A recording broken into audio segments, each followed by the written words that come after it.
সানডেতে নয়ডা যাওয়ার ছিল, তার জন্য তাড়াতাড়ি রান্নাবান্না শেষ করে রেডি হয়ে গেছিলাম। কিন্তু যখনই ঘর থেকে বের হব তখনই জানতে পারলাম যে যার কাছে যাব উনি থাকবেন না। তো যাওয়া তো ক্যান্সেল হয়ে গেল। তখন সঙ্গে সঙ্গেই আরেকটা প্ল্যান করে নিলাম যে চলো মুভি দেখে আসি, আর কিছু গ্রোসারি জিনিস আনার ছিল সেগুলিও নিয়ে আসি। তো তার জন্য ঝটপট করে বেরিয়ে গেলাম তিনজনে। এই যে আমাদের ড্রাইভার মশাই দেখো গাড়ি নিয়ে বসে আছে, আমাদের জন্য অপেক্ষা করছে। তো চলো বেরিয়ে পড়লাম, চলে যাচ্ছি এখন ওমেক্স মলে। আর ওইখানেই সব কিছু যা যা প্রয়োজন একই জায়গায় পেয়ে যাব। গ্রসারি আইটেমও পাবো, মুভিও দেখতে পারবো, আর যা যা প্রয়োজন সব কিছুই এখান থেকেই পেয়ে যাব। কিছুক্ষণের মধ্যেই পৌঁছে গেলাম মলে।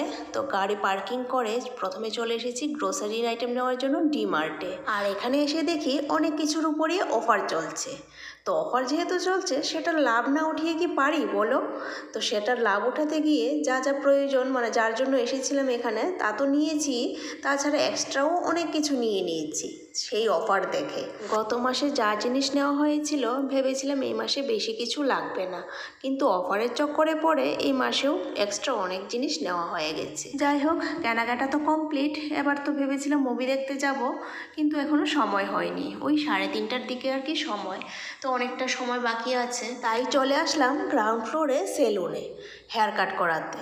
ভেবেছিলাম হেয়ার কাট আরও 2-3 দিন পর করাবো, কিন্তু যেহেতু দেখলাম যে আরও অনেক সময় বাকি রয়েছে, তো এতক্ষণ কি করব, তার জন্য ভাবলাম যে চলো আজকেই করিয়ে নিই। 2-3 দিন পর যেটা করাবো এটা আজকেই করিয়ে নিই।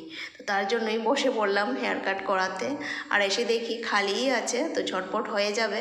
তারপর এবার চলে যাচ্ছি 3rd ফ্লোরে, যেখানে থিয়েটার আছে। যেই মুভিটা দেখবো সেটা হচ্ছে ধুরন্ধর 2। এটা তো এসেছে অনেক দিন হয়েছে, কিন্তু আমাদের আর দেখা হয়ে ওঠেনি, কেন কি ছেলের এক্সাম ছিল তাই। কিছুক্ষণ অপেক্ষার পর এবার ঢুকে পড়লাম, কিন্তু এখনও শুরু হয়নি। 10-15 মিনিটের মতো তো অ্যাড চলবে, তারপর শুরু হবে। আর ততক্ষণে দেখো মিস্টার বণিকের কাণ্ড। 10-15 মিনিট ঘুমিয়ে তাজা হয়ে উঠবে, তারপর ফ্রেশ মাইন্ড নিয়ে দেখবে ধুরন্ধর মুভি। এইটাই মনে হয় ওর কল্পনা জল্পনা। যাই হোক, চলো মুভি এনজয় করি আমরা সবাই। আর আজকের ভিডিওটা এই পর্যন্তই। তোমরা সবাই সুস্থ থেকো, ভালো থেকো। তোমাদের সাথে দেখা হবে আবার নতুন দিনে নতুন আরেকটা ভিডিওর সাথে।